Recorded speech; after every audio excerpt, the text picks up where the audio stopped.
चलो आज का जो टॉपिक रहेगा और कल का जो टॉपिक आप लोगों को पढ़ाया गया था उस टॉपिक को आपको फिर से थोड़ा सा रिपीट करते हैं। आप लोगों को जो टॉपिक हो रहा था जिसका नाम था आपको समाजवाद एवं साम्यवाद, और आप लोगों को ये भी बताया गया था कि किस स्थिति में समाजवाद की उत्पत्ति हुई थी, क्योंकि इसको बनाने के लिए और इसकी उत्पत्ति के लिए एक व्यक्ति को जाना जाता था जिसका नाम था आपको रॉबर्ट ओवेन, जो कि आपको इंग्लैंड का रहने वाला था। इंग्लैंड का एक उस समय एक और देश था जिसका नाम था आपको वेल्स, तो वेल्स का रहने वाला था। तो बात यहाँ तक खत्म नहीं हुआ। उसके बाद आपको ये भी बताए थे कि समाजवाद एवं साम्यवाद में कौन कौन से आपको टॉपिक पढ़ना है, जो कि आपके लिए काफी जरूरी भी था। हर एक टॉपिक के लिए आपको थोड़ा सा इंतजार करना होगा और प्रत्येक टॉपिक को आपको समझना भी होगा, ठीक है। और यहाँ पर ये भी ध्यान रखेंगे कि कल जहां से लास्ट किए थे वहीं से आपको शुरुआत किया जा रहा है। और इस टॉपिक को समझने के लिए सबसे पहले एक टॉपिक पढ़ेंगे जिसका नाम है आपको समाजवाद का प्रकार। समाजवाद का प्रकार। लेकिन एक चीज और याद रखेंगे कि समाजवाद के प्रकार को समझने के लिए एक छोटा सा टॉपिक और याद रखना जिसका नाम है आपको औद्योगिक क्रांति। और औद्योगिक क्रांति में आपको यह बताया गया था कि पूरे विश्व में जब औद्योगिक क्रांति आया था 1760 ईस्वी को, वही 1760 ईस्वी जब भारत में एक युद्ध हो रहा था, उस युद्ध का नाम था आपको वांडीवास का युद्ध, ठीक है, जो कि आपको इंग्लैंड और फ्रांस के बीच हुआ था। तो सबसे पहली बात है, इस समाजवाद के प्रकार को समझने के लिए सबसे पहले हम आपको 1760 ईस्वी की औद्योगिक क्रांति में ले जाते हैं।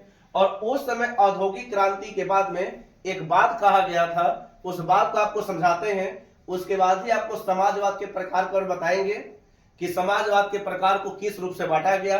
एक बांटा गया था कार्ल मार्क्स के पहले का समाजवाद, जिसे यूटोपियन समाजवाद कहते हैं। एक बांटा गया कार्ल मार्क्स के बाद का समाजवाद, जिसे वैज्ञानिक समाजवाद कहते हैं या फिर आधुनिक समाजवाद कहते हैं, ठीक है। ये आपको सवाल बनता भी है कि वैज्ञानिक समाजवाद का जनक कौन है, तो उसका उत्तर हो जाता है आपको कार्ल मार्क्स, ठीक है। तो सबसे पहले यहाँ पर इस टॉपिक को समझने के लिए हम 1760 ईस्वी की औद्योगिक क्रांति में आते हैं। और ये जो औद्योगिक क्रांति जो है ये इसलिए महत्वपूर्ण हो जाता है क्योंकि पूरे विश्व भर में उद्योग के लिए ये क्रांति आपको घटा था। लेकिन जब उस समय क्रांति आपको हुआ था तो इस क्रांति का जो मेन जो कारण था यह था आपको सूती वस्त्र। 1760 ईस्वी का जो क्रांति हुआ था यह सूती वस्त्र से ही संबंधित था, ठीक है। क्योंकि एक समय ऐसा भी था कि सूती वस्त्र कारखाना पूरे विश्व भर में इसका डिमांड की मांग हो रहा था, डिमांड हो रहा था, ठीक है। भारत में देखा जाए तो भारत में औद्योगिक नीति 1948 ईस्वी को आया है। 1948 6 अप्रैल 1948, क्योंकि उस समय भारत में प्रथम उद्योग मंत्री थे जिसका नाम था आपको श्यामा प्रसाद मुखर्जी, ठीक है। बहुत ज्यादा चर्चित नाम है, आपको बाद में आपको बता दिया जाएगा। लेकिन पहले हम दुनिया के बारे में जानते हैं कि ये जो औद्योगिक क्रांति हुआ था 1760 ईस्वी को इंग्लैंड में हुआ था। तो जब औद्योगिक क्रांति हो रहा था तो इस औद्योगिक क्रांति का सबसे बड़ा रहस्य ये छुपा हुआ था सूती वस्त्र को लाना, ठीक है, कि सूती वस्त्र किस प्रकार से विस्तार करेंगे, सूती वस्त्र का डिमांड पूरे विश्व भर में कैसे बढ़ाएंगे, ठीक है। सूती वस्त्र को बेचने के लिए सारा कुछ आपको डिमांड आपको चल रहा था। इसलिए औद्योगिक क्रांति को 1760 ईस्वी में लाया गया। और ये किसके द्वारा लाया गया था, तो ये भी आपको बताया गया है इंग्लैंड के द्वारा लाया गया था। पूरे दुनिया भर में सबसे पहले जो औद्योगिक क्रांति था यानी उद्योग जो था यह आपको इंग्लैंड में आया था, ठीक है। यही 1760 ईस्वी एक तरफ उद्योग भी लाया जा रहा है और एक तरफ यही 1760 ईस्वी है जो इंग्लैंड फ्रांस के साथ युद्ध कर रहा है जिसका नाम था आपको वांडीवास का युद्ध, ठीक है। पिछले बार आपको बताया गया है, इसलिए इसको भी कुछ समझने का प्रयास करें। अब यहां पर हुआ ना कि जब उद्योग खुला, ठीक है, जैसा होता है ना कि मान लेते हैं कि जब नया नया उद्योग खुलता है, ठीक है, तो जो हस्तकला होता था, जो हाथ से बनाया जाता था, उसका डिमांड धीरे धीरे कमते गया। कहने का मतलब यह है कि इस उद्योग क्रांति में आपको दो चीज का जन्म हुआ। एक जन्म हुआ आपको पूंजीपति के लोगों को, पूंजीपति का जन्म हुआ, और दूसरा जो जन्म हुआ जिसका नाम है आपको श्रमिक, श्रमिक लोग का जन्म हुआ। ठीक है, ऐसे ध्यान रखेंगे कि श्रमिक ऐसा नहीं कि जन्म हो रहा है। दोस्तों यहां पर हमको यह समझना है कि जब से जैसे उद्योग आ रहा था वैसे वैसे पूंजीपति अपना डिमांड बढ़ा रहे थे, काम ज्यादा करवाते थे। ठीक है, श्रमिक का मतलब हो गया लेबर। और आपको इसके बारे में भी बताए थे कि प्रत्येक 1 मई को हम लोग विश्व मजदूर दिवस मनाते हैं, लेकिन इसके पीछे की पहले स्टोरी जानते हैं। ठीक है, हम आपको पहले बता चुके हैं कि कोई भी घटना अगर घटता है तो उसके पीछे कोई ना कोई आपको रीजन होता है। ठीक है, अगर रीजन नहीं होगा तो स्टोरी उसका कुछ और रहेगा। ठीक है, तो कोई ना कोई घटना घटता है तभी वो घटना घटित हो जाता है। तो यहां पर भी आपको समझना है कि उस समय जब औद्योगिक क्रांति हो रहा था तो इस क्रांति में 2 चीज का आपको जन्म हुआ। एक हो गया आपको पूंजीपति लोगों का जन्म और एक हो गया आपको श्रमिक। पूंजीपति का मतलब हो गया कि जिसके पास अथाह पैसा हो। ठीक है, अपने भाषा में आप बोल सकते हैं मुद्रा होना चाहिए। ठीक है, जिसके पास ज्यादा मुद्रा होता था वो पूंजीपति होता था और जिसके पास मुद्रा की कमी होता था वो श्रमिक होता था, लेबर होता था वो। ठीक है, मजदूरा हुआ करता था, मजदूरी करता था तभी उसको पैसा मिलता था। जैसे आज के समय में अगर देखोगे, जैसे मान लेते हैं कि कोई व्यक्ति अगर घर बनवा रहा है, ठीक है, और कोई व्यक्ति घर मान लेते हैं कि वह व्यक्ति आपको कोई 2-4 व्यक्ति को ले आया श्रमिक के रूप में, उसे काम करवा रहा है। तो आप यहां पर यह देखोगे कि जब भी श्रमिक काम करेगा तो इसको हमेशा दैनिक के रूप में आपको कार्य मिलता है ज्यादातर, कि अच्छा काम करोगे तो तुमको काम देंगे, अगर काम नहीं करोगे तो काम नहीं देंगे। जैसे आज नहीं होता है, आज भी अगर देखोगे ना तो आज बहुत सारे ऐसे जब नया घर बनता है, नया पुल बनता है, नया स्कूल बनता है, ठीक है, तो सारे तरफ आपको ऐसा दिखाई देगा कि जो लेबर अच्छा काम करता होगा, ठीक है, उसको रखा जाता है और जो लेबर बढ़िया से काम नहीं करता है उसको हटा दिया जाता है। ठीक है, क्यों हटाया? क्योंकि पैसा लग रहा है ना, और जब पैसा लगेगा तो पैसा तो उसको हम नहीं देंगे, इसलिए नहीं देंगे क्योंकि वो काम नहीं कर रहा है बढ़िया से। ठीक है, तो यहां पर भी वही चीज था। औद्योगिक क्रांति में पूंजीपति को काफी ज्यादा फायदा हुआ।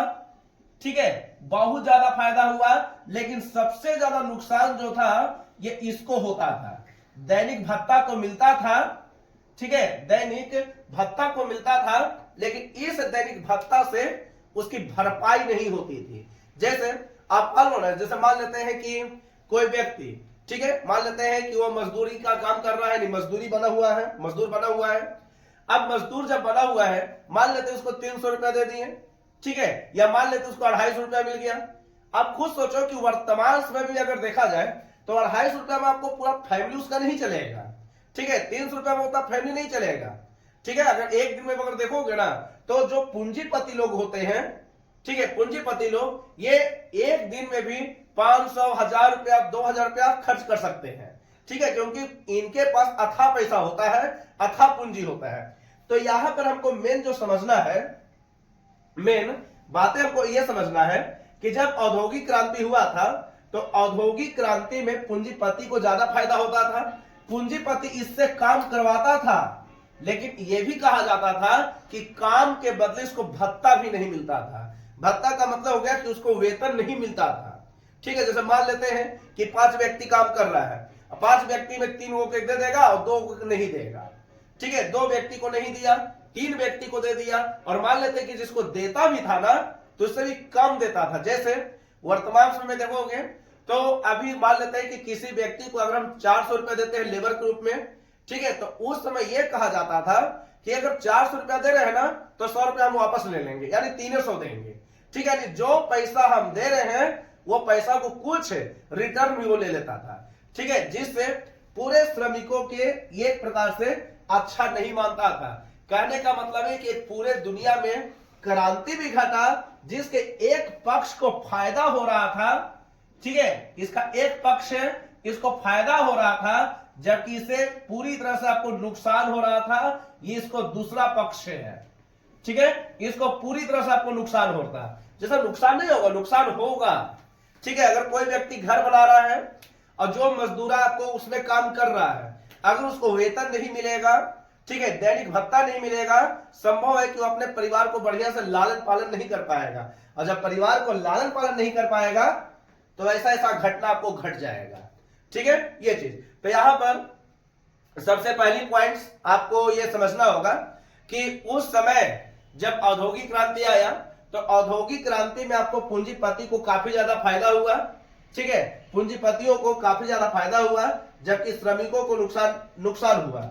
नुकसान का कारण यह भी था कि इसके काम ले लिया जाता था, लेकिन काम के बदला इसको पैसा नहीं दिया जाता, मुद्रा नहीं दिया जाता था। ठीक है, ये चीज, काम के बदले इसको भत्ता नहीं दिया जाता था, और ऊपर से ज्यादा काम करवाया जाता था। ठीक है, अभी भी देखोगे ना तो ऐसा बहुत सारा व्यक्ति मिलेगा जिसके पास ज्यादा संपत्ति है, तो अपने आप को बहुत ज्यादा एटीट्यूड में रखेगा। ठीक है, आज भी ऐसे देखोगे तो ऐसे भी बहुत सारा व्यक्ति मिलेगा जो लेबर को आज भी कुछ नहीं समझता होगा कि मजदूर है, मजदूरी एक नियम जैसा रहेगा। तो यहां पर भी आपको मेन जो हमको समझना है, इस मेन पॉइंट को आगे समझो कि क्या है औद्योगिक क्रांति। तो इस औद्योगिक क्रांति के अनुसार संपूर्ण उस समय इंग्लैंड में दो रूप आपको बट गया था।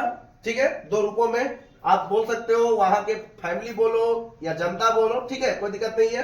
तो दो रूप में बढ़ गया, एक हो गया आपको पूंजीपति, जबकि एक जो हो गया जिसका नाम था आपको श्रमिक। पूंजीपति का मतलब ये हो गया कि जिसके पास अथाह संपत्ति हो, ठीक है, संपत्ति ज्यादा होना चाहिए। जबकि श्रमिक का मतलब ये हो गया कि जिसके पास संपत्ति उतना नहीं है, काम कर रहा है, दैनिक भत्ता मिल रहा है और परिवार का पालन पोषण कर रहा है। ठीक है, ये चीज है। समय बीतने के साथ साथ ये हुआ ना कि पूंजीपति को हमेशा सरकार के समर्थन में रहता था, इसको सरकार समर्थन भी करती थी। ठीक है, सरकार का समर्थन इसको प्राप्त था, सरकार का समर्थन इसको प्राप्त था, जबकि इसको सरकार का समर्थन प्राप्त नहीं हुआ करता था। ठीक है, इसे सरकार का समर्थन भी इसको नहीं मिलता था। जैसे कहने का मतलब है, कहने का अर्थ है कि उस समय यह माना जाता था, देखिए आराम से सुनिए इसको, उस समय यह माना जाता था कि जिसके पास ज्यादा पैसा है, पूंजी जिसके पास ज्यादा है, तो उसको लोग समर्थन भी देता है कि तुम्हारे पास ज्यादा संपत्ति है, तुम्हें समर्थन देंगे। ठीक है, आपको भी सुने भी होंगे कि पैसा जो होता है वो ज्यादा पावरफुल होता है। ठीक है, ये चीज, और सच में पैसा पावरफुल होता है। जिसके पास जितना संपत्ति उतना ही वो व्यक्ति उतना ही पावरफुल। तो यहां पर भी आपको समझना है कि ये जो पूंजीपति जो हो गया, इससे काफी ज्यादा सरकार का समर्थन इसको प्राप्त था, जबकि श्रमिक लोगों को समर्थन इसे प्राप्त नहीं था। इसलिए श्रमिक का समर्थन देने के लिए कुछ व्यक्ति आ गया। देखो टर्निंग आपको यहीं से होगा, और इसको मैंने समझना है कि आखिरकार ये समर्थन किसने किसने दिया। ठीक है, याद रखेंगे। कहने का मतलब है, यहां पर कहने का अर्थ यह है कि उस समय जो श्रमिक जो था, इसे समर्थन देने के लिए कुछ व्यक्ति आ जाता है, जिसका नाम है आपको लुई बला। आराम से, क्या है इसे, लुई बला। उसके बाद आपको आता है जिसका नाम है आपको चार्ल्स फोरियर। ठीक है, बहुत कुछ नाम है, आपको समझना भी है। उसके बाद आता है जिसका नाम है आपको कार्ल मार्क्स। उसके बाद आता है जिसका नाम है आपको फ्रेडरिक एंगेल्स। कुछ ऐसे व्यक्ति आते हैं जिसने ये श्रमिक का समर्थन किया। ठीक है, जैसे आज भी अगर देखोगे ना तो बहुत लोगों का समर्थन आज भी मिल जाता है। ठीक है, सरकार का समर्थन मिले नहीं मिले, लेकिन विपक्ष का समर्थन जरूर मिल जाता है।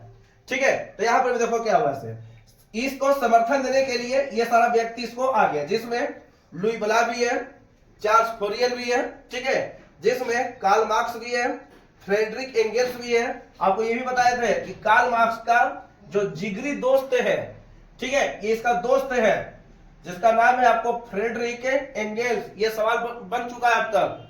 ठीक है कि कार्ल मार्क्स का जो जिगरी दोस्त का क्या नाम है, तो इसका नाम है आपको फ्रेडरिक एंगेल्स। और एक और व्यक्ति आएगा जिसका नाम है आपको, जो समाजवाद का जो शब्द दिया है, जिसका नाम है आपको रॉबर्ट ओवेन। तो पहले हम इसको समझा देते हैं कि क्या क्या इसमें पॉइंट्स है और किस प्रकार से इसको समझना भी आप लोगों को। ठीक है, देखिए आराम से इसको जाने क्या है।